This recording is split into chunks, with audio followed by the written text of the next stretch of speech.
nurses, Governor Bobber, are like, good day, doctors. George Allen here. Good day, doctors.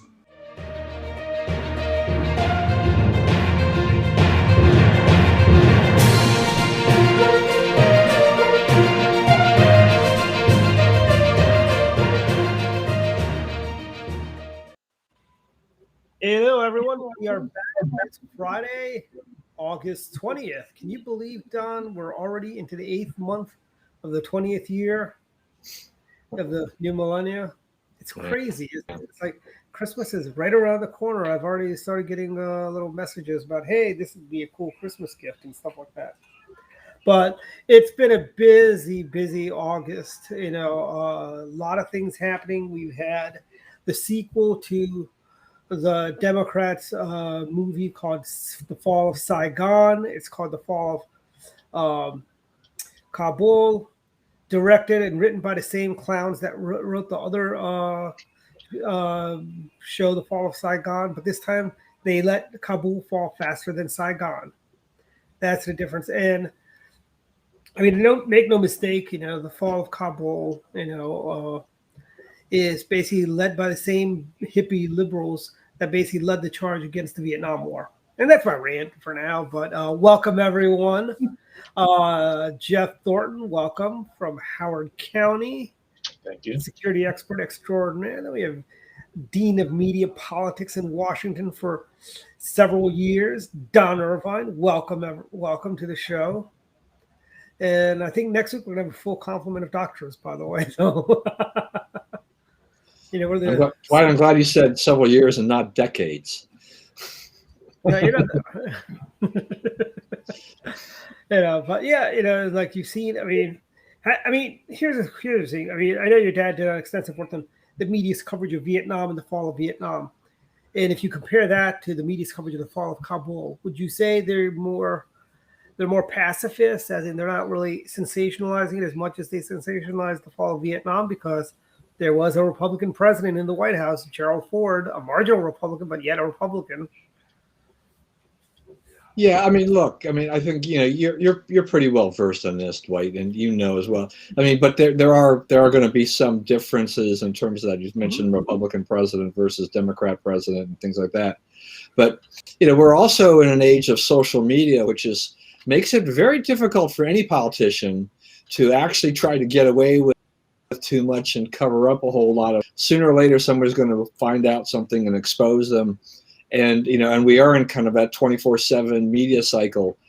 President Biden is under tremendous pressure, and the stories that come out about their decision-making process on this are horrifying. And there's no place for Biden to hide on this. I mean, even allies in the liberal media, to an extent, hey, we want some answers here. They're trying to press them, and they're really not getting any satisfactory answers. No, they're not. And this, I thought was very telling was his Stephanopoulos interview for this week's. I think it's supposed to be this Sunday. They're going to air the full interview, and how kind of he was very grumpy and very angry at his buddy, George Stephanopoulos, who's a water carrier for the Democrats. And I think one of the things, this is going to be the third strike of the Biden administration. He had strike one, which was his totally botching of the border crisis and letting illegals in and spreading COVID, creating a super spreader event at the border. And strike two was, you don't have to wear a mask if you get vaccine. You need to put a mask on now. No, this is strike three. I mean, this guy has botched everything that's possible to botch. I was having lunch with some people. They were saying, like, next thing you know, the stock market's going to crash. But don't even say that. Don't even say that. You know how bad things are right now. And if the market took a nosedive, I mean, it's going to be, a lot of people would be in a lot of pain. And inflation is alive and well. That's another hallmark of the Biden-Harris regime, so to speak. Inflation. And this is what happens when you have No Henry Kissingers in your State Department. This is what happens when you don't have decent people at the Pentagon running the show. You get a career political guy that's running DOD now, who basically botched the withdrawal in Iraq, which had to be cleaned up, mopped up. And now he's running the Pentagon. I mean, that speaks for itself, you know. I'd like to think, you know, there are some good Democrat foreign policy people like Bob McNamara, for one. I mean, one of the problems here, though, is that Biden, you know, he listens to whatever he thinks makes sense to him. He doesn't really have a good mind of his own in terms of what a strong will of what should be done in any given situation. It appears, you know, we've been watching this administration for really what is now 7 months as of today, more or less, right? January 20th to August 20th. Yeah, 7 months. And so as a result of this is that, you know, he's not, you know, he just doesn't seem to be committed. So, you know, there are reports that a lot of his military advisors were very concerned about this withdrawal process, and that, you know, there was very evident that the government in Kabul was not going to be able to handle things, and then basically, you know, taking everybody out, withdrawing all our troops was going to lead to a disaster. Biden seems to have largely ignored that advice, gone with a more lefty progressive wing, which, you know, has been pushing for a long time of that. You know, they don't want nation building, they don't want any intervention or whatnot. And I'm not enough saying nation building, but I look at Afghanistan and say, I mean, I think there are strategic interests for us to have some kind of presence there, and maintain some peace and order. Will we ever have, you know, totally controlled Afghanistan or run things? No, I mean, you know, the Taliban was going to have its territory. I think we talked about this maybe a little bit last week in terms of the terrain, you know, and all of these types of things in Afghanistan. So you can't. It's very hard. It's very hard to root all those bad guys out because of the terrain, and also because of Pakistan, you know, also harboring some of these guys too. On top of that, so you have these factors. But, you know, we actually had some semblance of freedom, of where women have to be afraid of things. I mean, you know, we've now taken back in a matter of days. You know, we have rolled back the clock 20 years, right? I mean, why were we there for 20 years and spend trillions of dollars if we're going to come to this? I mean, Mike Pence wrote a really good op-ed piece in the Wall Street Journal this past week talking about this and saying that, you know, Biden has been trying to blame Trump. You know, he's looking for a scapegoat somewhere because in his face. And Pence, you know, laid out when he says, look, our agreement with the in there was that, you know, the Taliban was supposed to do certain things. They weren't supposed to be punishing people. They had to agree to a certain set of strictures in terms of what they were going to be allowed to do. And until that time, you know, we weren't going to remove our troops. And, you know, when Biden comes along and says we're going to remove our troops and basically says he's not going to hold them to that same standard. Well, yeah, all hell breaks loose, and the Taliban's like, hey, we're gonna take this country again. You know, we're gonna go after everybody in there. Anybody who was shown that they were sympathetic to the Americans and anti-Taliban, we're gonna root them out and we're gonna kill them. I mean, this is an utter disgrace. And here we are. So today's the 20th. We're 22 days away from the 20th anniversary of 9/11, right? This is an utter disgrace. And yet I read where, you know, part of the reason that Biden wanted to do this initially, when he thought this was going to be okay, was that, you know, he'd come up on that 20th anniversary and he'd look good. I mean, if you're a family that had lost a loved one, 9/11, you got really ticked off at what's happened here. Or if you have a family member that gave the ultimate sacrifice in Afghanistan, you know, what did they die for? Yeah, I mean, Pence pointed out we haven't lost anybody in combat in like 18 months. Yeah, you know, I mean, and now we've got chaos.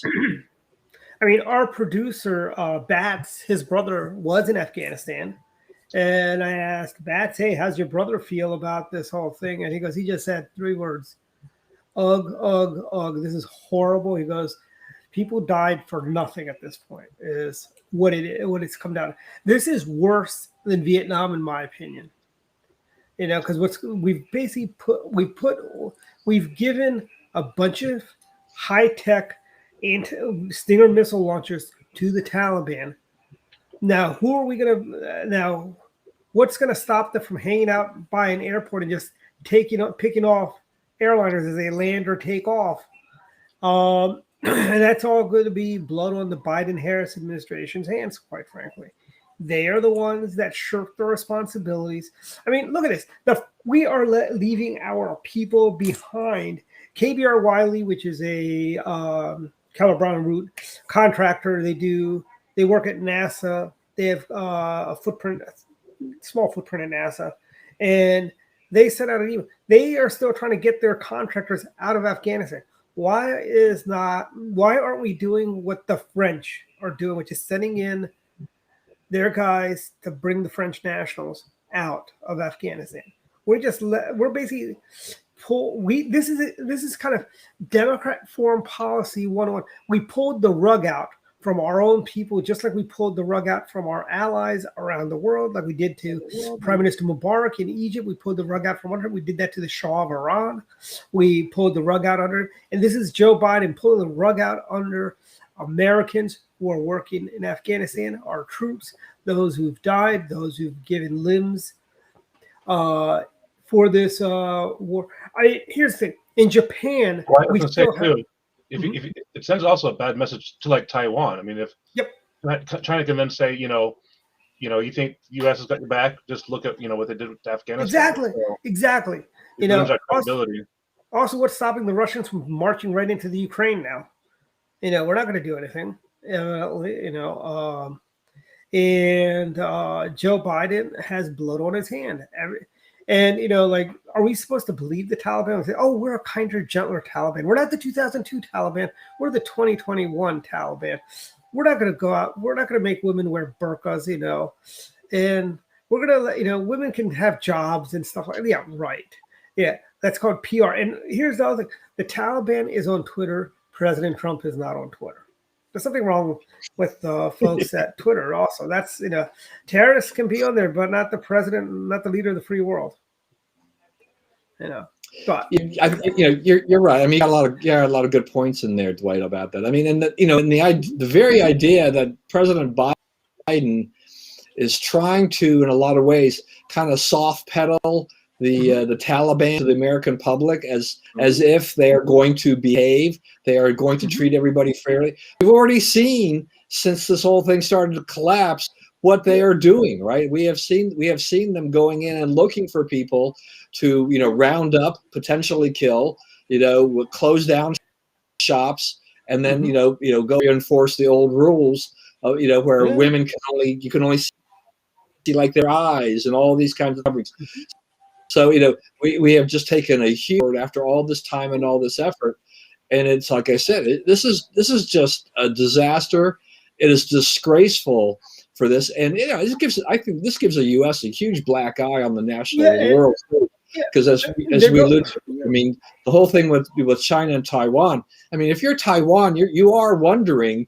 It's like, what is going on here? Because China's already kind of thrown a few things out there as kind of little warning signals, kind of like that. So, I'd feel a little bit uncomfortable if I was in Taiwan right now, because you're really not sure what the Biden administration is going to do and whether or not they would fully back you should China get aggressive. I mean, we've already seen what China did with Hong Kong. We knew that they controlled them anyway, but the crackdown they had in Hong Kong is just kind of a little bit of a preview of what could happen in Taiwan very easily.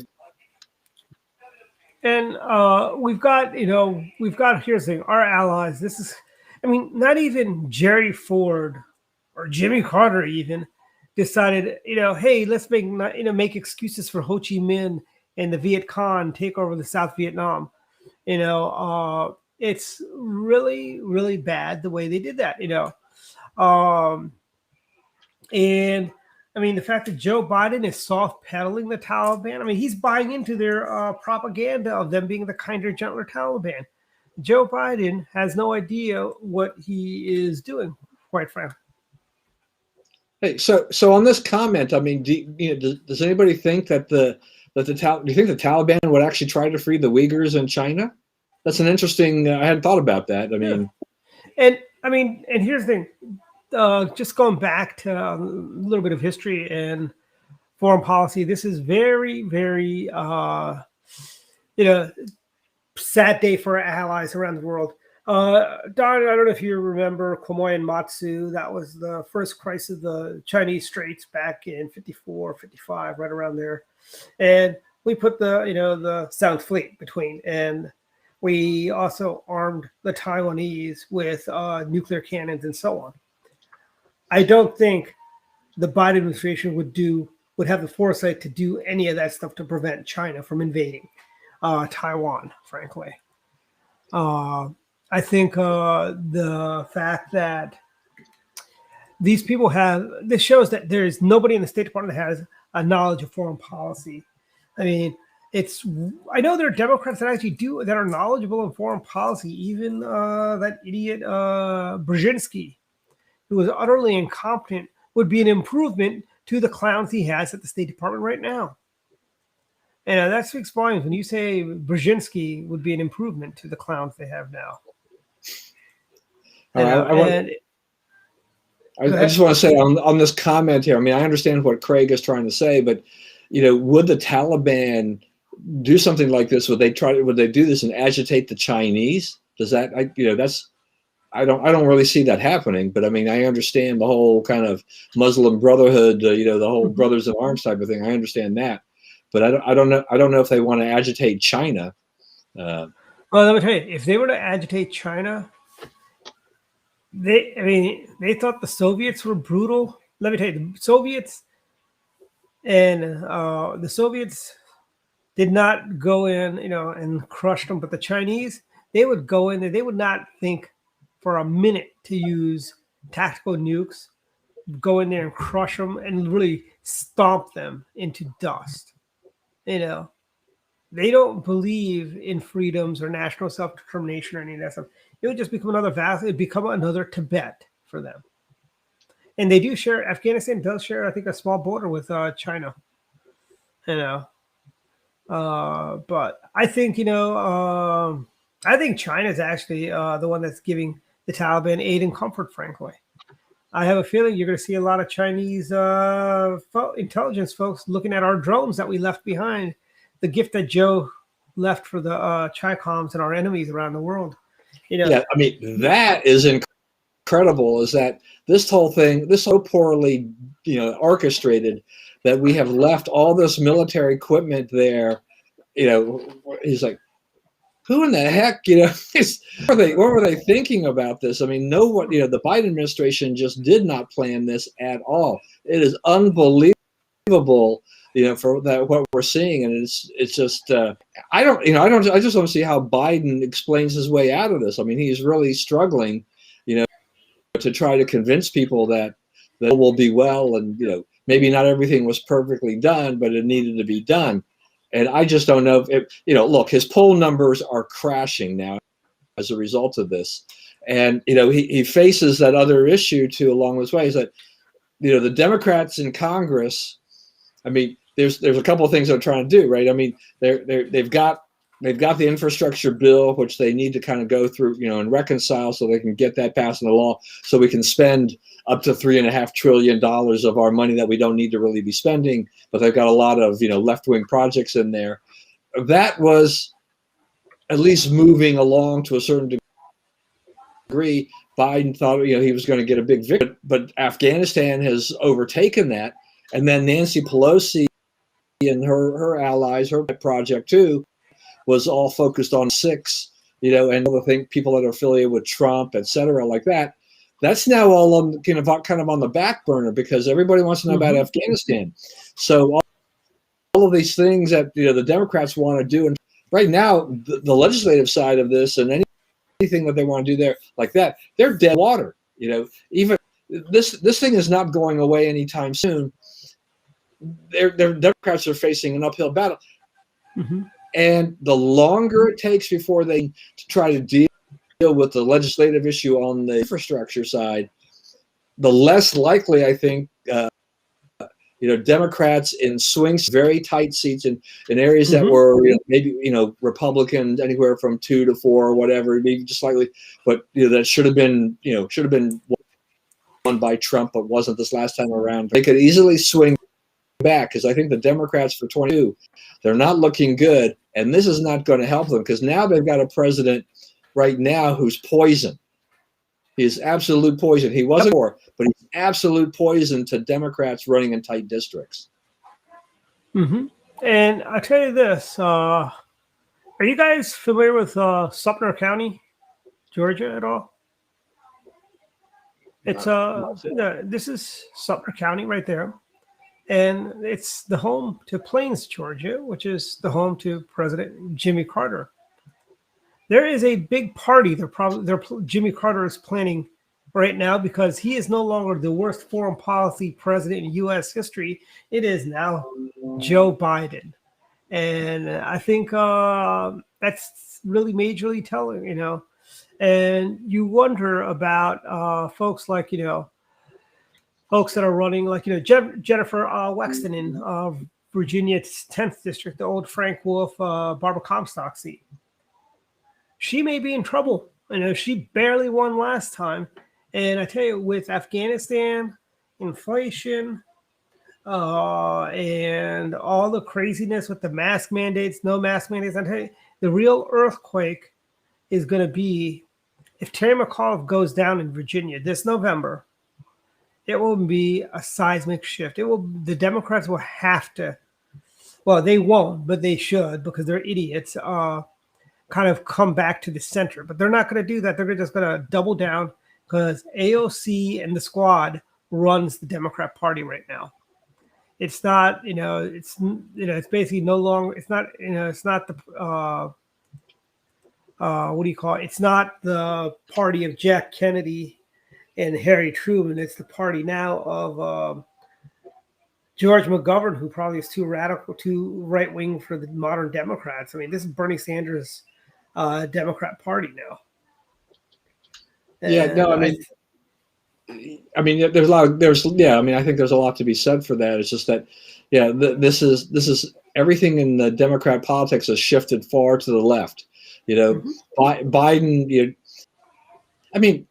Clinton sold himself as that moderate centrist guy or whatever, maybe even slightly conservative, and he was far more middle of the road than Joe Biden is. I mean, Barack Obama was more middle of the road than Joe Biden are, and you kind of get that preview, and you're like, okay, we spent 7 months and this thing is just not going well. I mean, I can only imagine this with a lot of voters thinking like, what did we get ourselves into with this guy? Because I think the comparison of Biden to Carter to now succeed Carter as foreign policy president, would be apt at this point. I mean, Carter, the whole hostage crisis and everything like that. I mean, it really sunk him. But Biden, he's got a big problem. I mean, Biden's lucky in the sense that, this is not, going into 2024 right into an election year for him. But I think, he's going to cause a lot of problems for the party. The party in power usually doesn't do very well in the midterms anyway. But this could be another one of those bloodbaths. Takes Pelosi out of her role as Speaker of the House, and the Senate. But she said she doesn't. Yeah, and I think the Senate was winnable for the Democrats to pick up, and maybe shifting back the other way, because this is a major blunder. Yep, and I think. And the biggest problem is these guys are running the Democrat Party now. These guys, the clowns. Jeez. And that's the Democrat Party. I know people. I had friends that were Democrats. They were, Bill Clinton Democrats. They were Jack Kennedy Democrats. Something. But here's the thing. Even, like Jack Kennedy loved America. He believed in American free markets and capitalism. I mean, a lot of the Kennedy economic team was part of the Reagan economic team in 1980 and 1976. And the fact that the modern Democrat Party, what's really sad is Jack Kennedy, Bill Clinton, and most likely Pat Moynihan, Scoop Jackson, Sam Nunn, those Democrats would not be welcome today in today's Democrat Party. I mean, folks like in Maryland. Anybody that's even remotely close to what was a blue dog squeezed out, Yeah. So you don't have that reasonable voice, really in the Democrat Party now. And Scoop Jackson. I mean, but he was respected by Republicans and Democrats alike. Sam Nunn was also, very well respected. There are a lot of these guys that were. I mean, and I don't think not so hardcore. I think you have to evaluate these people for who they are, regardless of the party. And I say there were some decent, good Democrats, in the past. Where are they now? Yeah, and in 2000, Bill Bradley and Pat Moynihan, who endorsed Bill Bradley, they were sounding the alarm bells because they knew Al Gore was too far to the left to be electable. Bill Bradley and Pat Moynihan were sounding the alarm bells in 2000, and basically nobody listened, quite frankly, and that's why they've steadily gotten even more and more and more radically left. I mean, look at the Democrats running for governor in Maryland. You've got Tacoma Park liberal Peter Franchot, who the Democrats think is too conservative, and this is a guy who beat William Donald Schaefer in a primary where all of his commercials were, I'm pro-choice. I mean, I'm pro-choice. That was his whole thing. And I felt like telling Peter, abortion has nothing to do with the comptroller's office unless you're talking about you're going to taxpayer fund these abortions. The Democrats, I mean, you've got Democrats who think the Democrats in 2018 didn't go far enough to the left. So, I mean, they're trying to get Tom Perez in there or Michael Steele. They're going to prop up Michael Steele to be the Democrat standard bearer. I mean, it's getting insane. The Democrat Party needs to have an awakening, so to speak. It's kind of like, if you remember, Don, after 2012, people said the Republican Party needs to look within, and they go, the Republican Party, the brand is bad. And I'll tell you this, the brand was never bad. Our messages were never wrong. We were right. The fact that we had a lot of headwinds, and basically people just did not want, for whatever reason, I think because, as Barack Hussein Obama would say, America's a downright racist country, that they wouldn't vote for Mitt Romney in 2012, or because he was Mormon. And that's part of the reason why I think he didn't do as well. I know you've got some folks that say, well, he was a rhino. I mean, all these people that are calling Mitt Romney a rhino, calling George W. Bush a rhino, they were all with George W. Bush and Mitt Romney in 2012 and 2008. I mean, 2000 and, in 2004. So my point is this: the Republican Party has not changed in the years. We're still the party of tax cuts, family values, and national security. The Democrat Party used to believe in national security. They didn't care much about the family values stuff because, they lost that fight in the 1960s with Jack Kennedy, frankly, the family values. But they did believe in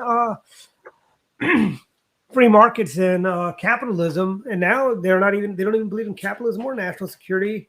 And they basically just are the party of give me stuff, It's they want to dangle like a jar of candy in front of people to vote for them, And that's this whole idea of all the money giveaway Biden's doing, And I think, by the way, the infrastructure bill is probably going to be dead on arrival, frankly, especially if this whole Afghanistan stuff keeps going, because I don't think there's no incentive for Republicans to work with Democrats in the Senate, frankly, on this now.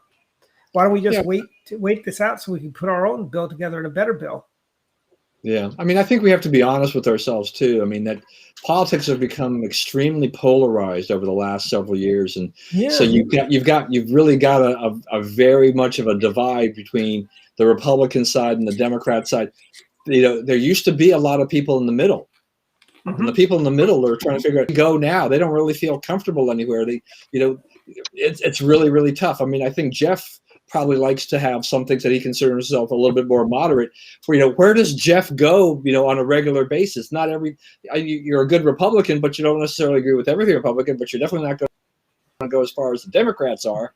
It's to have at least these groups, and the Republicans take some people in the middle and say, vote for Reagan or whatever, and things like that. It's hard to find those people anymore. And the people have been turned off. A lot of people in the middle have just been totally turned off of politics when they've left. Yeah, a lot of our friends, basically kind of last couple of years, they've kind of just gone into hibernation. We haven't seen them around, and it's sad that, and this is one thing about, look, we're Republicans. We're never going to agree 100% on anything. Oh, yeah, absolutely. Even Ronald Reagan in 1980, when he was president of the United States, Jesse Helms was causing trouble for President Reagan. And Jesse Helms was no moderate, no rhino, He was causing trouble. Even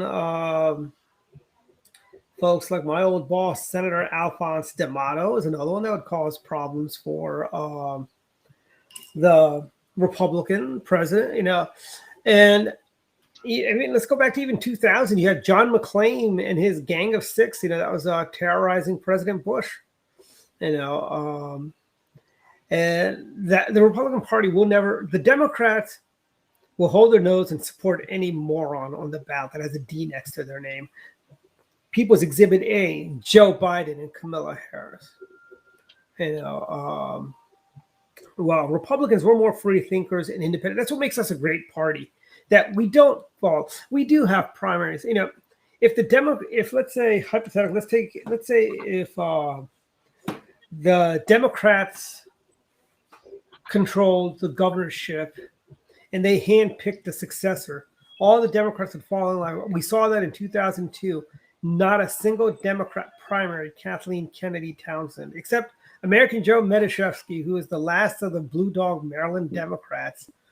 And he had a great gimmick. He walked across the state of Maryland from Cumberland to Ocean City and someplace Moncton all the way down to Southern Maryland. That was his gimmick. But I mean, the rank and file. Part of the reason I said this is I want to get Jeff's take about the kind of polarization and where does a guy who has some moderate views go? What do you do? Right. Well, I was going to say, and I didn't want to interrupt Dwight, but I mean, and again, I consider myself a dyed-in-the-wool Republican, but at the same point, there are things that my party's done that I've not been pleased with, and I'm all for solidarity in certain issues, but the same point is when you have a person who tries to express their individuality, a lot of times they'll get blasted and almost blacklisted in the party. So there are, I mean, it does, I like to think that we are the party of the rational thinkers, but the same point is, in some cases, we have made this mess ourselves in terms of not allowing people to dissent on questionable issues. So that's my problem too. Is where do you go for the moderates? I mean, obviously, independent is not a choice. I'm certainly not going to vote Democratic, but at the same point, if you're going to used to have, moderate Republicans, but now it's there is just the party line now. There is no division. So as far as I'm concerned, that gives, doesn't give a whole lot of wiggle room for people who feel like, some of the viewpoints are a little bit extreme. So again, I mean, I support the party. I think, I want to do everything I can, but I also want to do what's best for the country. And I don't always, in my personal view, not 100% of my views align perfectly with the Republican Party. So that's, where do I go with that in those cases? So I don't know. I'm like I said, I kind of wish that we would still respect kind of the free thought movement, where it's I support this part, but at the same point, I'm doing this because I feel it's best for the country, and not get lambasted for it. Yes, and that's been kind of my point in the sense of I don't, I'll make political comments here and then on my own shows and stuff like that, but largely on Facebook and Twitter, I don't express my political opinions like I used to, because I know I'm going to get shelled, for that. So yeah. I'm not going to, even though I've got lots of conservative friends, there's diverse opinions between them, and people have gotten to be pretty mean and pretty spiteful and vile. I don't need that in my life. So I just, I have shied away from making a lot of pronouncements on Twitter and Facebook and things like that because of that. And it's like, you want my opinion? You can ask my opinion on a show like this, or you can ask my opinion when we're talking, at another meeting or whatever. But look, Dwight, I mean, even within our Central Committee, I mean, here it's been, I'm going to head into my 12th year here now, and I'm like, I think I'm done, because it is becoming so divisive where people make a comment and others jump on another person, and it's like, hey, I thought we were here for the greater good. I thought we were trying to achieve something greater. It's all become, and we're split, 6 ways to whatever, over this. Makes no sense to me anymore. And it's all about one-upping. Basically, I hate to say it, our Central Committee is turned into like one of those despotic regimes, banana republics, where when one group is in charge and the other group comes in, they got to punish the previous group because, and the hell with the party. They'll dither for months and months on stupid things, and they have yet to find, a candidate for county executive or anything like that. But they'll go, hey, we showed them, and that's their whole mentality, and that is the problem. Well, I don't. And look, Dwight, I don't even see this being a whole lot different from my time, 40 years ago or so, at University of Maryland, and dealing with the YAF, our YAF chapter, trying to do with the national YAF office. What was happening back in the 80s, late 70s, early 80s, is that, the people running national YAF, they were just basically in it for themselves. They were interested in actually promoting their organization. And so we just had purge after purge after purge of national board members. It's like, to me, this is still living on, but now it's living on in the Montgomery County Committee and probably a lot of other places too. Things have become so divisive. And it's just ridiculous. I mean, the college Republicans are the same way. If you recall, my friend Scott McDonald ran against Bill Spadia for CRNC chair. And honestly, Scott and I, when we talked about this, it was a big joke, and they took that so seriously. And it's like, Scott, we're no threat. We have no delegates. We're just talking. We're just having fun. On a Friday evening, saying, hey, it'd be kind of cool just to run, and then we run, and then all of a sudden we become devils incarnated. I mean, I've seen the I remember during after Bush 41 lost in 92, you had all the people saying, oh, Pat Buchanan is the new messiah for the Republican Party. Pat Buchanan this and Pat Buchanan did not win. He ran with a socialist. In I believe it was 2000, or was it 2000? Was it 96 when he ran with Lillian Fulani? I think it was 96. I don't know. I remember who the. But 2000 is when it was 2000. Yeah, the thing too is just that even though the things that we remember, even though there was some in a large when you look back, 30 years, 40 years, as it is today. They're still a lot better than they are now. Yes. We've gotten worse, and so, yeah. I mean, where are we going? I mean, locally, Republican Party, I think we're spinning our wheels. We're not. You're not. No one's showing me anything there that's going on that's doing any good. I mean, I want to. I will say that the club, Montgomery County Republican Club, they're doing something. Okay. I mean, Dwight, I want to throw my hat to you for all the hard work that you do on that of getting that thing revived and all of those things, because you look at what the Central Committee does, you look at what the club does, you have somebody, you are dedicated, you are doing things, and you don't need to have 50 people show up to an event. You'll take what you can get. You're continuing to build and get consensus and things like that. Whereas our Central Committee right now is really bogged down with a lot of fighting, a lot of other things, and they're going nowhere, right? Which is really deeply disappointing, because that is the Republican Party in Montgomery County, and I just don't see a high hope for that, unfortunately, right now.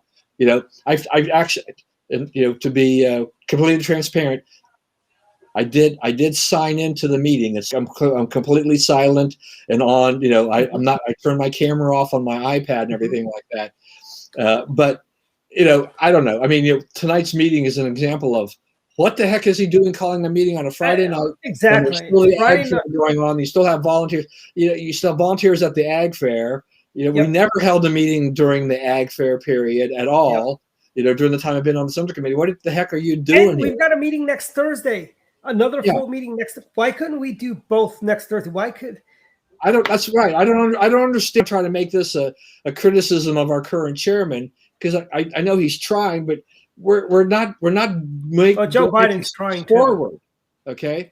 I don't want to badmouth these people by individual, but I'm just saying as a whole, we're not moving the party forward in Montgomery County at all, and that's really an unfortunate thing. Mm-hmm. And you can look around the state, and I think they're doing much better. I think a lot of other center committees are doing much better. They're holding other events, and they're doing things that make sense. Howard County has a Lincoln Day dinner coming up on October 6th. There's a Lincoln Day dinner in Talbot County. Queen Anne's County had a Lincoln Day dinner. Frederick County has a Lincoln Day dinner. I mean, everywhere. PG County has a Lincoln Day dinner coming up October 18th. Or something like that. Jim Wass, if you're listening, you can let me know the date and we'll plug it again. But they've got a Lincoln Day dinner. They got Kelly Schultz. I mean, we've got this whole tribal warfare. It's like, let's be honest. Is Dan Cox going to be able to beat the Democrats? The answer is no. I like Dan, but you're not going to be able to win. Kelly Schultz can win. Kelly Schultz, the way I look at it is Kelly Schultz is kind of like George H.W. Bush coming in after Reagan. Larry Hogan, I've got my disagreements with Governor Hogan, but the economy is 1,000 times better than it was in 2014. And you ask Marylanders, are you better off today than you were 8 years ago? And the majority of them will say yes. They are better off today because of Larry Hogan's policies. I mean, we're Republicans. We're not going to agree with anybody 100% of the time. Nobody agrees with anybody. I mean, do you? I mean, you and Young probably don't agree 100% of the time, Don. Lil and I don't agree 100%. I mean, people don't agree 100% of the time on stuff. And it's like that. It comes down to it's like, you've got to, find the middle ground. And with Larry Hogan, and I tell you, Kelly Schultz can win because the Democrats are going to put some far left-wing wacko. I mean, would they not rather? I mean, the people, in a primary, fine. You guys can back Dan Cox in the primary, but I hope you guys will have the common sense to come and vote for Kelly Schultz after she wins the primary, frankly. Because that's going to be my question to you guys too. Is that, the Cox people are pretty fervent about it. The ones that we've seen so far. I mean, they're really dyed-in-the-wool Cox people, and that's fine. This is politics. This is America. You get to choose the candidate that you think suits your needs and aligns with your interests. But when Cox will likely lose in the primary, and Schultz hopefully becomes the question is that will the Cox people float over there? They need to. We need all of those votes. Yeah. And I'm hoping that we don't have some bitter, divisive thing where people are going to stay home and say they're not going to do it. It's like we're behind us overall in the state. Yep. We can't lose all these guys. Montgomery County is about to fall under 100,000 registered Republicans for the first time in decades. I think we're down we're down to 104,000 or 106,000 registered Republicans in Montgomery County right now. And that's from the high of I want to say we're around 118,000 in January. I mean, that is a big drop off. And it's like, instead of trying to recruit and bring re-register Republicans or register new Republicans, they're fighting about stupid trivial stuff that doesn't mean a damn thing, frankly, in the county. All right. But other stuff has been going on. We should take the last few minutes and go on to a couple more subjects if we can. I saw this thing. I wanted to bring this up to get your opinion about this. So there's some studies that apparently have come out. So these plastic barriers that we've been facing, particularly in school. Okay, this is one of the focus where the kids are kind of now in a plastic bubble almost at school. Yeah. They're saying that is actually helping COVID because you need space for the air to circulate, and this is basically keeping it in an enclosed space and making And then we had the airlines. I saw this thing with the airlines where some foreign airlines, were saying that you can't wear a cloth mask, but you've got to wear the N95 grade masks and stuff like that. Otherwise, you can't get on a plane and all of this. And they're trying to up the ante. And we still have, as you alluded to at the beginning of the show too, we've got these mask mandates that are all over the place. I don't really even know where we are in Montgomery County for sure, because we, didn't Governor Hogan sign a proclamation that kind of really took the teeth out of a mask mandate, for like Montgomery County. Travis Gales, our health director, has resigned, which I think is a good thing, but I'm almost afraid of who the successor will be. Mm-hmm. I carry a mask in my pocket when I'm placed in Montgomery County because I'm not really sure what the policy is from place to place anymore. It's I know if I go to an eating establishment, I might have to wear it walking in, but I don't have to wear it when I'm eating, which would, things like that. But I went out to Mission Barbecue tonight, and my wife and I didn't put our mask on. Nobody said anything. We sat down to eat and we're fine. Other people, they had their mask on, but they took them off to eat. I'm like, okay. And there's no sign on the door that says you have to wear a mask. So I'm like, okay. Hey, I look at that, and if it says recommended, I kind of make a decision as to whether or not I think it's something I really want to do or not. Hey, Don, Dr. Fauci just released this picture. This is how he wants kids to go to school. Yeah. If you remember, that's David, and he had a real serious illness, Right. And they built a space suit for him. But yeah, Dr. Fauci wants all our kids to go to school like that. Well, look, I know, in the gym. So, I go to the gym a lot during the week. And it's been, they went policy of you didn't have to wear a mask even after the mandate first came out, was reimposed, to one where it says you need to wear a mask, but they didn't really, they didn't go as far as saying you have to wear, they used to have signs that said you have to wear a mask and it has to be above the nose and whatnot. They didn't, none of their guidelines say that now, but I look around when I'm on the elliptical, and so there's one elliptical, Spanish guy and another black gentleman, and they take off their masks when they're doing their cardio. I'm like, okay, I'm following their example. And nobody ever says anything to us. Mask back on if I'm going to go lift weights or do something else or walk around the gym. But when I'm doing cardio, I want to be able to breathe. And I kind of look around. There's an older guy who rides a bike. He does the same. He starts off with a mask and then he quickly takes it off. So and nobody says anything to them. Like, we're there early in the morning where there's anybody there anyway. So I think we're spread out. I think we're more than socially distant. Why not let us decide what we want to do if we think it's safe? I flew on a plane, this past week, and I didn't enjoy wearing the mask. I survived, but I hated it. I mean, Jeff, in your county, you don't have to wear a mask, correct? Most places, yes. There's a few places that still have, mask signs up there. So at the gas station that's close by me has a mask sign on there. So, I mean, and there I'll wear a mask. But I'm like Don, I keep a mask in my pocket because I never know if it's going to be something, an issue or not. It's certainly not 100% consistent at this point, which I get. I think that it's okay for individual establishments to set their own standards based upon, their risk, aversion or tolerance. It'd be nicer to have, clear guidance from counties that everyone could follow, and from the state level too. But I get this. It's a changing, landscape in that different areas have different issues. Like not every county is going to have the same risks as any other county. So I do get that. But I know that people don't want to go back to how we were before. So I think people are trying to I'm probably done. It's kind of a comfort level. If I feel like the conditions behoove it, where there's like a large crowd of people there, or an unknown environment, I probably will wear a mask. And like I go bowling too, so it's like I wear a mask going into the bowling arena, bowling alley, and then after I get in my lane and stuff, I'll take it off. Not that they require it, just because I have it with me, and kind of almost a respect thing. Just why not? So Jeff, it's good to know that there's still bowling alleys. Yeah, yes, them open. There's Lucky Strikes. I mean, I haven't bowled in a long time, or all that. I never had a chance. Never did it very often. But I thought bowling was so fun. It's a great thing. I mean, this is a great activity where you can bring friends who can just have fun, right?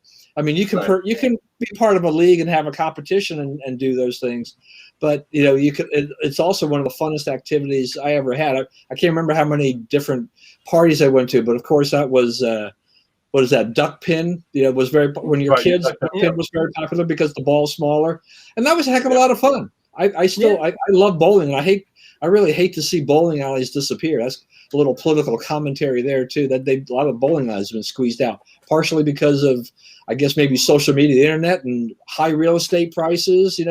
Your land is worth more to do something else than as a bowling alley. The area. So I mean, it's not. I mean, not all of them have escaped unscathed because of COVID, but I'm glad that some have. So I mean, again, a lot of businesses have shut down because that was one of the establishments that during the height of COVID, nobody was going bowling. I think so I'm glad to open up again, and I hope. Don, to your point too. I mean, I haven't really gone to like Planet Fitness in a while, just because the whole mask thing. Because when I'm on the elliptical, it's really difficult for me to wear a mask. It's not like it keeps me breathing. It's just it's like humid air, and it's almost like a heating thing than it is like I can't. It's not like I can't breathe or anything. It's uncomfortable. It is extremely uncomfortable. Right. So, and I know they make sports masks, but the thing is, I've looked at those, and those are really like, they don't restrict the right kind of air. That's like, it's the breathing out that is the problem, and they let you breathe out. They just restrict going in. So so it's like those really aren't great masks to prevent the spread of COVID. So you kind of left with like, what do you do? So I'm just kind of like putting a hiatus on, fitness centers right now. But I'm looking forward to going back again, once I feel it's safer. It's just, I don't know. That's one of those things that I'm like, I don't really know the best course of action at this point. So I think, Don, here's part of my trick, though. So that in the Gold's Gym here nearby, they have a room upstairs, which used to be reserved for the trainers to take. They had some equipment up there, but after COVID, they removed that restriction. So I can, after I'm all in the elliptical or something like that, I can walk upstairs, and they've got some dumbbells, and they've got some other machines and benches and things like that. And I do I take my mask off because I'm usually the only one there, and I do a few things there before I go down to the machines and the other equipment downstairs on the main floor. But I'm like, I can buy myself like 20 minutes in this room, and I can breathe. I can do this. Nobody's going to bug me or anything like that for the most part. So, I do these little escapes. I do want to say one thing too here. Craig has chimed in on gyms need to replace their air filters. I have felt that from the get-go after we got through this COVID stuff. That's one of the things. If you want to bring comfort level to your patrons, is that you basically upgrade your HVAC system and your filtering so that you get it to the kind of level where the airlines are, where you're saying we've got a HEPA type of situation, and so we're really kind of ferreting out and taking care of all these tiny little molecules. I would love that. I would love that in the school systems. I would love to see that, because I think that would bring a level of comfort, at least in our mind, that the places are safer for us. And on that note, Don, going back to bowling a little bit, I think the club should do a sponsored bowling event at Lucky Strikes in Hall. Yeah, boy, I haven't picked up. I don't remember the last time I picked up a bowling ball, but that would be interesting. You go do the French Craig pointed one out on River Road somewhere. Yeah, that's all the way downtown. Yeah. That's like downtown Bethesda. It's near where the Whole Foods is. There's a Citgo gas station by there. Okay. Actually, Mike Higgs and I actually went there to talk to him about for the Sunday. Yeah, I don't even know if the one on Shady Grove is still up there anymore. The one, I think it's still by the Moose, whatever the Moose. Well, it's like on the next shopping center over from Home Depot. Yeah, I think it's still there. I don't know if it's open or not. But some of them, I mean, so Jeff, as a bowler though, what is your opinion about the bowling alleys that have done a lot of things where they put the extra bumpers in, they do all the lights, and they kind of made this an entertainment thing and stuff like that? It generates revenues. It's probably but it's not really. Most bowling alleys have the automatic bumper lanes. Before you had people put those in. So I've seen them with the automatic, and of course all the scoring's automatic too. So a lot of the nicer ones, I go to one that's close by me, and it's okay. It's not the nicest one, but the ones that are really nice, not just show you like what pins are left, but like how you should bowl to get the pins knocked down. And to your point, Don, I mean, they have like themed nights where they have, either black lights, or they have, it's more like, kind of like almost like a skating. If you remember, like, skating, roller skating, you'd have nights that, you'd have the whole music going around. You'd have, different lighting systems and stuff. It's very much a theme element. So I think bowling alleys could really benefit from that. But admittedly, the one that, maybe just because there's not much competition now, but the one that I go to, it's pretty packed. I mean, it's busy. So there's definitely people that are bowling now. Yeah. And I think Hey, does this mean do they have leagues over there? They do. Yeah, they've actually got like 10 or 12 leagues. So Hazel used Dwight, to go you know what I do? I want a putt-putt golf tournament. You want to bring back bowling for dollars? See, we gave you enough time to look up something. there's a blast from the past. Hey, look, Dwight, I said, I'm serious. I want putt-putt golf. Find me something for putt-putt. Miniature golf. There's actually a place. I played that a ton as a kid. I love that. There's a place where it may be.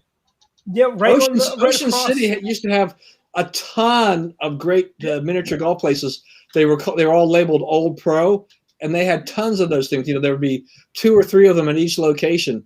And I remember when I was about 14 years old, my father and I must have played 20 or 30 of those courses. Well, there used to be a putt-putt place right over by Congressional Plaza, where now it's the Matchbox or whatever replaced the Matchbox. Well, the putt-putt that I went to, the Rockville, that mini golf place.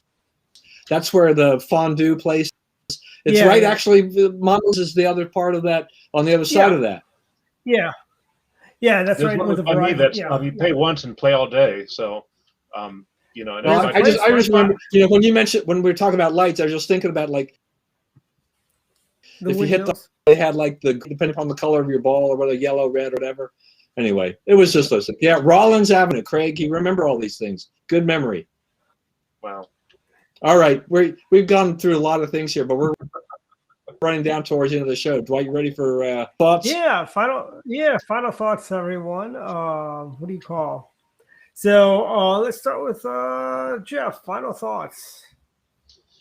Yeah, so I mean, I know we talked about it and such. I'm still really disappointed about Afghanistan. I know it's like everyone wants to blame everyone else. This was a long time coming, as far as Jeff, if these guys were still in charge, Afghanistan would not have fallen apart. I don't know. I'm not so quick to. I'm trying to be as nonpartisan as I can with this, because this has gone through multiple presidencies, not just Republicans, but Democrats. But the whole premise of this was the fact that this was the war that we were justified in doing. This was the war that directly threatened our the U.S. This was part of the War on Terror initiative, and I feel like we've left it worse than we found it. I mean, we've not stabilized the environment. We've not left them with a stable government. Certainly not self-sufficient, and so they're going back to the Taliban rule, and they've been kind of like waiting in the bushes for these 20 years. So, I don't feel like this is going to be. I mean, this is something we're going to have to live with for a long time, and this is not stabilize the region. I think this has caused more instability, and I don't know. I think the repercussions for this are going to be years in the making. We talk about 20 years, that we've been in Afghanistan. This is stuff that's going to haunt us for 20 years. So I mean, I don't know. It's and what happens? And here's the thing: what happens when we have the next terrorist attack in America, on America? Well, let's say, the 9/11 motto was, never forget. So we don't forget those that we've lost, but we forgot what caused. No, I think a lot of people have gone back to the 9/10 mentality. You have a lot of folks that are 9/12 people or 9/10 people, and not to paint with a broad brush, but every Democrat in Congress right now is a 9/10 person. I'll even say there's some Republicans that have that 9/10 mentality. What do you mean by that? No, basically people, before everything changed for 9/11, you had the 9/12 people more vigilant. They have a name for us folks. They call us neocons, the war party, warmongers. But damn it, we were right. The neocons were right. the hippie dippy liberals were wrong. And Newt Gingrich once said it best. We need to be in Afghanistan and Iraq as long as we've been in Germany and Japan and Korea. And Right. So there's to your point. There's two ways to deal with these kind of threats. We can sanction them like we can with like North Korea, but the problem is Afghanistan has too many open borders. It's not something we can isolate. There's too many avenues for trade to occur, and too many partners that they have that don't really depend upon U.S. Support. So I don't think sanctions, unless it was totally supported by everyone around them, which would be all the Middle Eastern countries as well, which is just not going to happen. So, or occupy them. And I hate to say that, but the thing is, it's not like an occupation like we're trying to reinvent their government. But if the people of the Afghan people want a democratically elected, not a theocracy-led government, yeah, then we can support that. But again, we have to have a plan, and this is again, I think, a failing across the board, is that no president really has had a plan for Afghanistan, and so we basically said, well, it is what it is. We got to deal with it. But and I know the U.S. is not into nation building, but we've not really even been solicitive of other plans. So again, I'm not saying I have the answer. I certainly, this is beyond my pay grade as far as the problem, but it's just it saddens me too, because now the people are really suffering, and I want America to look good, not just for us but for the world. I want people to look at America and say, look, the U.S. has done a good job here, but I just feel like we have just been chased out, and it's like, I was a Boy Scout. My motto was, to leave a place better than I found it. If we go camping, we clean up the area better than we found it, and I was proud about that. We never just cut and ran. Hey Jeff, were you an Eagle Scout also? Did you get the Eagle Scout? No, I made it to second class. Captain Kirk was an Eagle Scout. Yeah, I know. I respect the Eagle Scouts, but I always didn't. It's a lot of work to become an Eagle Scout. So yeah, quite a bit. But anyway, the point of it is I took pride in leaving an environment better than I found it, and we had other like Kuwait. I mean, we supported Kuwait. That was a bad situation, but I felt like that was a good war in terms of we supported their government against an occupying force. I know it's different with Afghanistan, but again, I don't know. Is this a problem that just was never solved, and we just got to push down the road? Here's the thing. I mean, Japan. If we want to call we weren't occupiers, but let's call it occupy because it's an easy word to use. We were occupying Japan for years after the war. We occupied West Germany with the French and the British. But we also rebuilt the country, so we actually helped Japan rebuild their economy. We helped Germany rebuild the economy. Wait, hold on. We were nation building in Japan and Germany. Oh my God, that is such a horrible thing. Nation building. How dare? No wonder everyone wants to buy a BMW and a Toyota these days. We built that. But I jest. But sometimes you do have to do nation building. Sometimes you have to do that. I mean, we can't. Look at Japan. If we walked away from Japan at the end of the war, after we dropped the bomb, didn't help them rebuild, do you think Japan would be where it is today, or as friendly as they are with us? Well, that's the thing. Is Japan's culture has changed. They have become very Americanized, for good or bad. But they've become very Americanized because of our involvement. Japan used to be very imperialistic. It was a very almost like China. They were a feudal society. Right, and so it's but that has changed. You could argue whether it's for good or better, or good or worse, but we want to change hearts and minds. But what have we made better in Afghanistan? What have we done to improve the ordinary citizens' quality of life? We didn't build up infrastructure. We didn't build up. I mean, we tried to prop up the government, but the government there was not equipped to deal with running the show. So, and the Afghan army was high on hashish. They said if you took 85% of, they don't test positive for hashish. The opium wars. And but here's the thing. I think we have a generation of Afghanis that grew up without the heel of the Taliban. We had a generation of women grow up in Afghanistan that were not told, you can't do this because you're a woman. But that's not saying it worse, because now, because they have not been used to it, they're going to feel the repression even more. Yep. Than I mean, they tried to protest today, and the Taliban just decided to start shooting at them. You know, they were celebrating today. I think it may have been Afghan Independence Day from the Taliban the first time around. They were driving around with Afghani flags, and the Taliban started shooting at them. You know, it's like, this is the kinder, gentler Taliban Joe Biden. You know, that's like saying, I mean, I hate to, again, not get too political, but that's like saying, you know, a kinder, gentler right wing or kinder, gentler left wing. It's like they're always extremists. So it's like, it's not, you're not going to get them less extreme. They're just going to be, you know, it may be shades of gray at that point. But when it comes to like basic human rights, they're just not going to be respectful of women. There's no way. No, they won't. They won't. Even let's take the most modern Islamic country in the world right now, which I guess Dubai or Kuwait. Yeah, UAE is probably pretty moderate. You know, they're pretty moderate, but yet women still have to wear a burqa. They still have to wear a burqa. They still can't, you know, drive cars. You know, they can't. You know, they can't vote. You know, I mean, it's something that, I mean, they need. Countries too, like you can divorce your wife if you just text her, you know, I divorced you 3 times. Yeah. You know, craziness like that. Oh, I wish that. Actually, I don't know. That might not be a bad.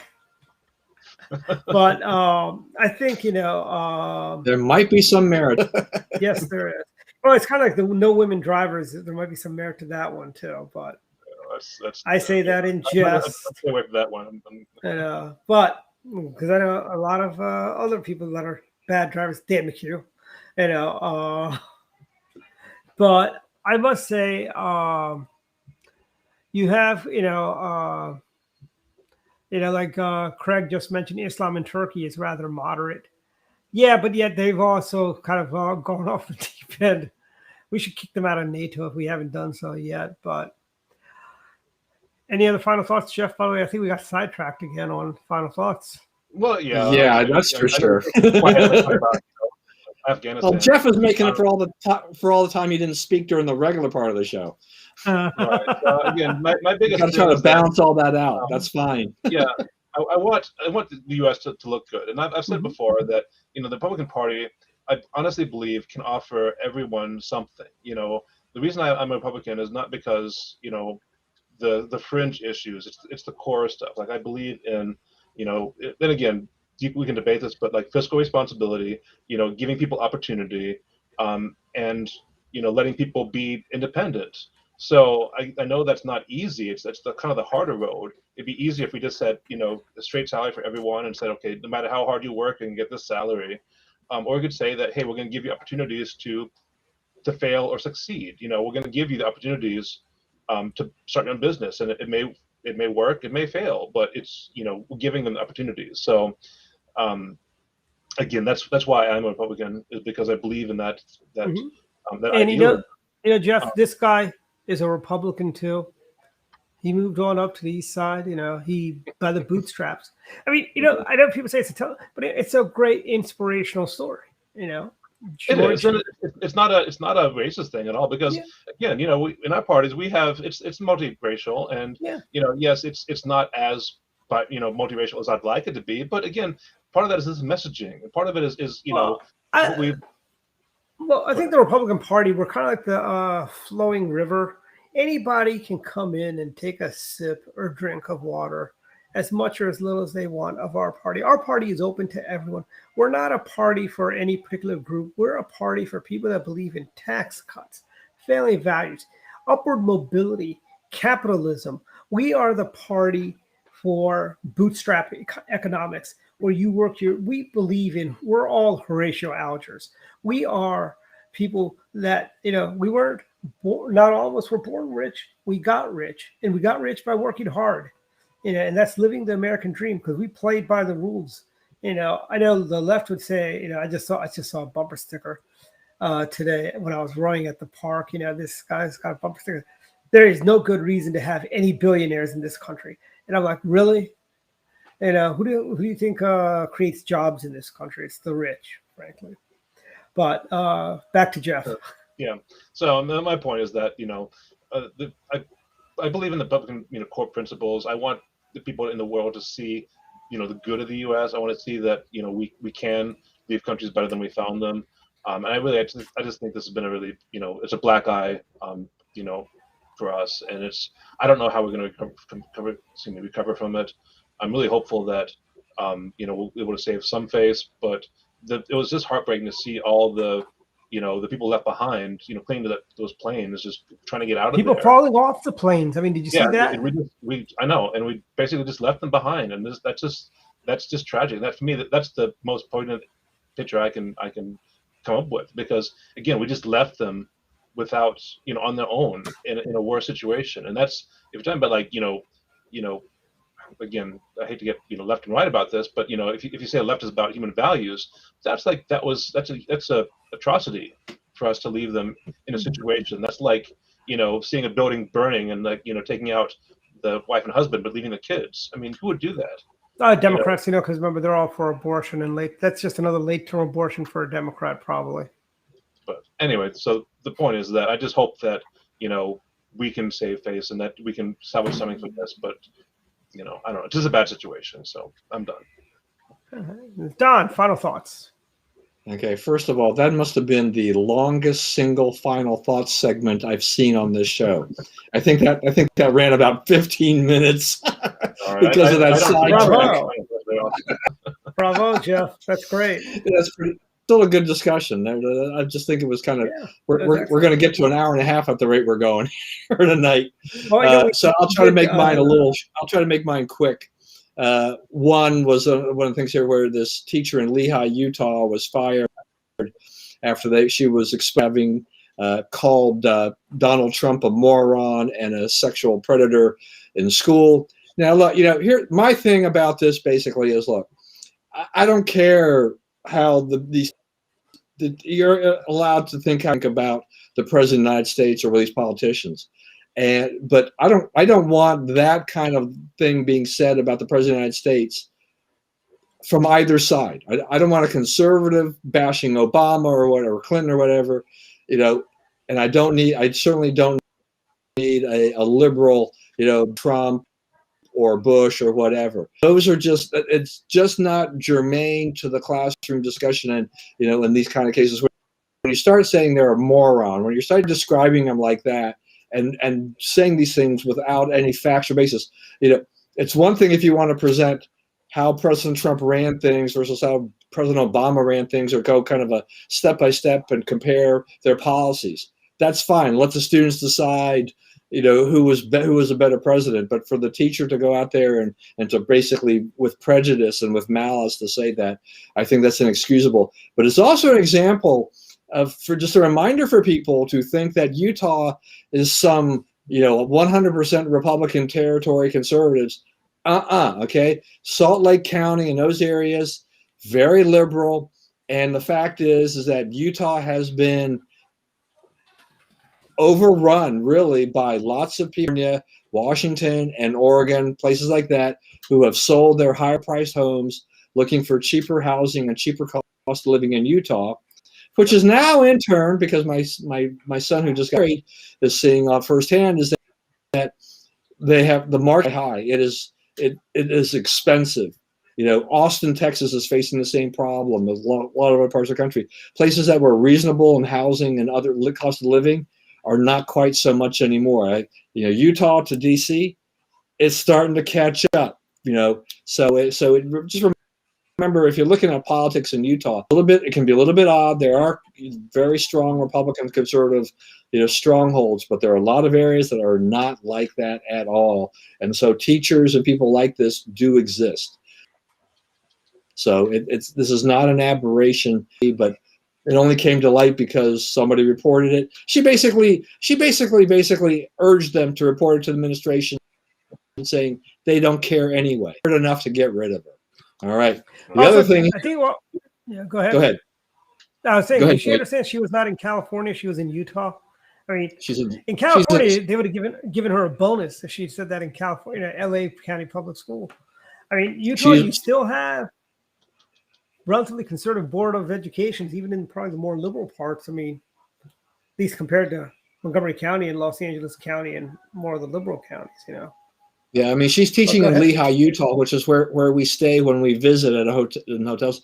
That whole area is just, you know, Utah has exploded over the years, and you know that part of Utah is particularly between a lot of startup companies doing lots of different things, and so there's a lot of people moving in from other parts of the country to work in these industries, and so it's changing Utah.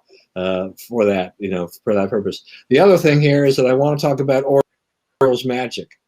Yes. Which doesn't seem to be existing because they now had a 15 longest losing streak since 1988. I'm going to lose my bet with Buster Olney of ESPN because the Orioles win any games and they're losing ground to the Nationals because they got rid of players. It's like, come on, man. It's like, give me a break here. Here's a window of opportunity, and you're totally blowing it. Look, the 15 in these 15 games, their run deficit is 96. Okay, this is horrible. I mean, the Orioles are tanking. I want to pose the question to think about whether or not Major League Baseball should try to figure out some way of changing baseball structure so that more resembles football in Europe where you have the different leagues, and then if you don't do well you get relegated, and then you don't want to be relegated because that's bad, and you want to work your way back up to the premier. You know, it's like give them a better incentive to win. Don't give them an incentive to tank and get all these draft choices and then just to rebuild. It's, you know, the Orioles are years away. Now the Nationals are years away. Baseball in the DMV is going to be absolutely horrid for the next few years. Ugh. Well, let me just tell you, Orioles' magic is the fact that they've only lost 15 games. It could be 30 games. That is. But look, Orioles the season's not over. We still have what, 5 weeks or something? Yeah. But what are the odds that they can do it again? Get to 23 and then lose 7 more games, you know? What are the odds of that happening? You know, there are better odds that Joe Biden will say something intelligent than the Orioles losing 30 games in a row. Well, it is from my perspective, and I love baseball, is that it's basically like the Nationals and the Orioles are minor league baseball teams. The Nationals are AAA. The Orioles may be AA or worse at this point. You know, it's really sad to see teams that are playing that poorly, that are doing that poorly. You're not putting out a good product for the fans or anybody else. It's an embarrassment to Major League Baseball. What do you think of this, Don? We sent the Orioles to Bowie. They play all their games at Bay Sox Stadium. We send the Bay Sox to Camden Yards and be fun. And I'm willing to bet the Bay Sox will probably do better than Orioles at this point. Hey, I did hear this. I did hear the statistic though on a podcast. The question about what was more expensive, you know, Cal Ripken's lifetime salary, the cost of building Camden Yards, and I think a couple of other things, entry fee for the Marlins or something like that. And do you know how to build Camden Yards? $110 million. Off the top of my head, I think. Yeah, it's $110 million. In order if baseball decides to expand, it is estimated that the entry fee for the next expansion team will be about $1.2 billion. Okay. The last time the teams they expanded was $130 million. That was about 20 years ago. So he's like, it's Joe Biden's America. It's how do you make money at forking over $1.2 billion in the COVID era? The ticket prices are going to be $1,000 for just the nosebleed seats. Yeah, I don't know how you so guys. That's why I love here in Michigan. A lot of it is through actual local hotels and such, and other taxes and such. So I don't know. It's like the thing that kind of gets me is that the owners never front the bill. It's always put on the local community. And I'm like, well, for the stadiums, you're talking about for the stadiums, right? Well, yes, standings and even the teams. I mean, really, I mean, how can you lose money? Because even if the team loses money, that's not your money. It's like you've given money for the stadium. You know, Well, there's a reason why municipalities want to build stadiums. It's like when there's a concert at Camden Yards, the stadium authority makes money off of it. The state does make money when, say, Bruce Springsteen plays at Camden Yards, or Billy Joel plays at Camden Yards, or Aerosmith or the Eagles. We ought to look at this. It's my belief, which I think is what something. I mean, Jeff, you're probably alluding to a little bit. Is just that, these local governments, these municipalities that foot a large part of the bill. They over themselves to help the owners build. The owners put up very little money for that infrastructure for that. And then they got to float bonds, that the taxpayer going to be on the hook for if they don't get the revenue to cover that. And I hate this idea, man, and I hate the idea that tourists who come into town for hotels, car rentals, and stuff like that, are also paying. That has driven me crazy for the last 30 plus years. That if you look at your bill for a lot of these things, it's all these other taxes that are helping pay for the airport things. A lot of stuff that you will never use, and you don't have a vote on it. You just have to pay the darn thing. That's why hotels are so expensive in New York City. You're paying for the Yankees and the Mets, and you're paying for Broadway and all that stuff. It takes money to keep those lights on Broadway. Yeah. So I mean, kind of wonder though. Now you make me think. It's like, would people own sports teams if the taxpayers weren't helping to foot the bill, right? Would they? It would make these money. I don't think, because they'd be more involved. I mean, it's just like I'm not even a sports expert, but even my lay looking at the teams is like, why would you take the core out of the baseball team, trade it away? What do you get for it? Like, I don't. It's almost like I can understand if we were letting players go that had no contribution. But yeah, it's like we just got the whole team, and for what? Like Don says, it's going to be years and years. It's for that number one draft. Yeah, I mean, what they do there is that they're doing a couple things. One is that they're off contracts that they don't have to pay for anymore, right? People who they paid $10 million to $30 million a year for the rest of the season, that's no longer their obligation in 90% of the cases. The other thing, they're hoping that they get reasonable prospects that they can use and rebuild a farm system. Like for the Nationals, their farm system was about the worst rated in the major leagues. They had nothing. They had already rated that farm system to build the team that won the World Series 2 years ago. So that that's the price they paid. They did that, but the Astros gutted their team, and then tanked and lost 100. And then they cheated too, and they still tanked. And now, not only the World Series, though, we don't know if they honestly won that.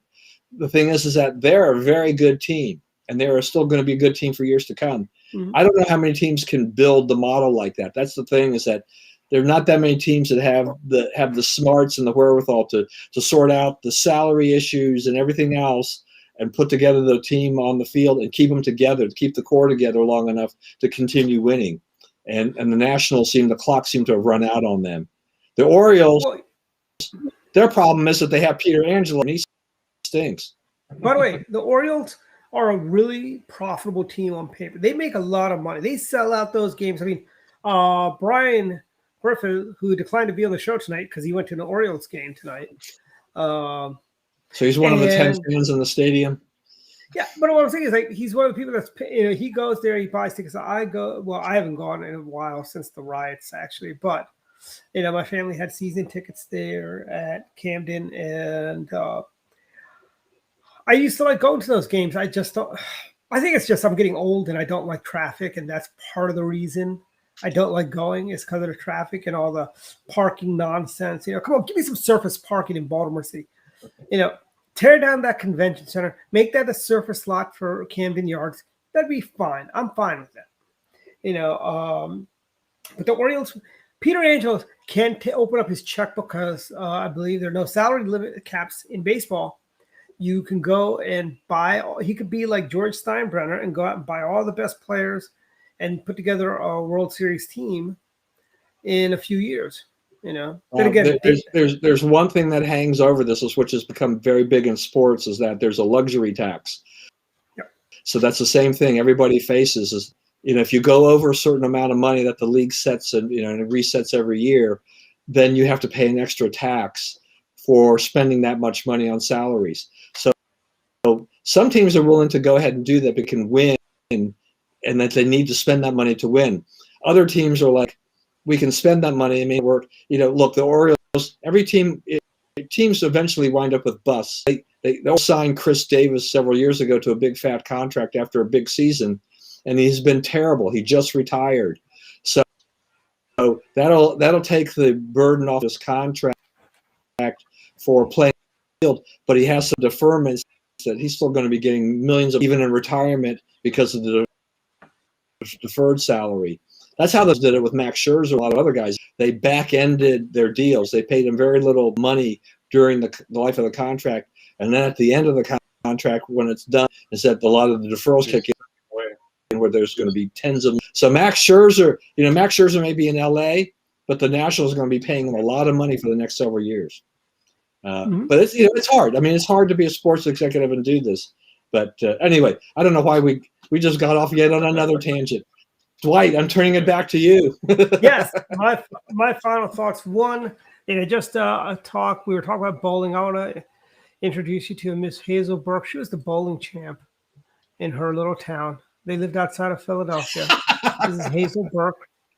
That was a great show. Okay, she did. They did.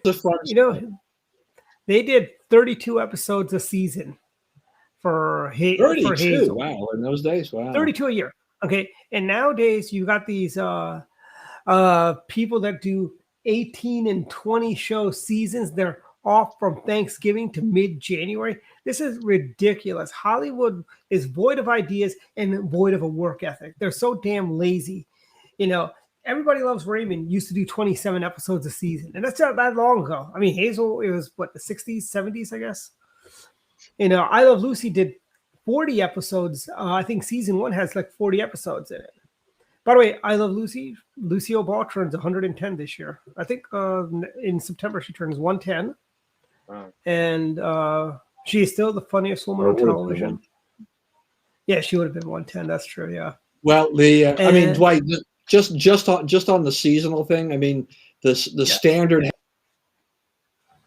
had been until a few years ago 22 in say the modern era. Okay, and have the repeats. But this is all ratings driven in the way the Neil are, because they have those sweeps months. November, after November and Thanksgiving, they take off because they start filling the schedule with holiday specials. They figure people are aware they're not going to be watching as much of the first run, and then they will bring them back in January. But now we've seen, because of cable TV, because of streaming in particular, because of Netflix and Amazon Prime, developing their own series, is that network TV is like, well, and 22 may be too many. So they've cut those back. So yeah, you'll see maybe a little bit in September, some October, a little bit in November, and then kind of a hiatus. And then you may see some in January. They used to have sweeps month. The May would be a big month, season finales, the final sweeps. February was sweeps month, and those were when the ratings and the ad rates were determined.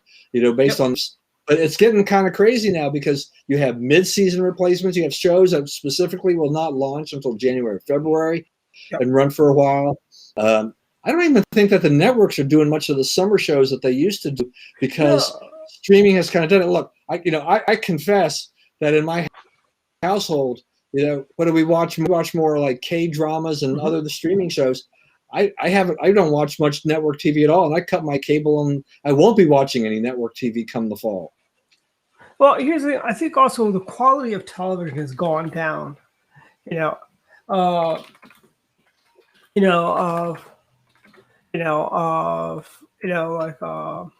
do you call the quality of those shows have gone down. You don't have great shows. Hawaii Five-0 would easily do 25, 27 episodes a season, and it was a cop show. It was a great show. It was funny.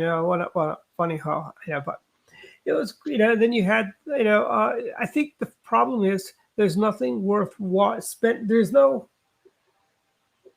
appointment television where you have to watch. I remember when I was a kid, everybody on Monday nights would want to watch Fresh Prince and Blossom. Who, by the way, congratulations to Blossom. She's the backup host for Jeopardy now. Well, she should be the Jeopardy. The Jeopardy host left. Yeah, I know, because he made some anti-Semitic rants. I know. But my point is, it's like they're just void of ideas, and they're just lazy in Hollywood. I think it's lazy writing. They can't come up with something new, so they just revamp, the old shows, bring them back, just relaunch Fantasy Island, relaunch The Love Boat, relaunch Star Trek. And most of the time, it's for the worse. Like Star Trek Discovery, I cannot stand that series at all. It is horrible. Star Trek Discovery is probably one of the worst incarnations of Trek out there. That includes Enterprise, which I think is far superior to Discovery. And I'm not very impressed with Picard either. I think Picard is overrated, and it's not traditional. It's not. I seldom watch modern television, frankly. But my other final thought, other than bashing Hollywood, is that the Lincoln, the Maryland State Fair starts in 2 weeks. I will be there. So if you want to come and visit the doctors, we'll be there one of the days. I will quickly find out. Is that in Reisterstown or something? Podium, actually, and it starts August 26th, and it runs to September 6th. The Republican Party has a booth there. I'll be there one of the days. It's well worth it. There is a vendor there that sells candy, the kind of candy that you haven't seen in years. Yeah, they actually have those. They have those Bazooka Joe, bubble gum. I'm not a fan of gum. I never really was, but they've got, if you like gum, they've got that. They got, you can find Clark bars there. And I haven't seen Clark bars in forever either. So that's my thoughts is come to the State Fair, and also the Red, White, and Blue dinner. Secretary of State Pompeo will be the keynote speaker. Well worth going, and it'll be a good event. Everyone should come. So yeah, and that's my final thoughts. Buy your ticket today for the Red, White, and Blue, and sign up to help out at the State Fair booth for the state party. Thank you, everyone. Good night. We'll see everyone next week.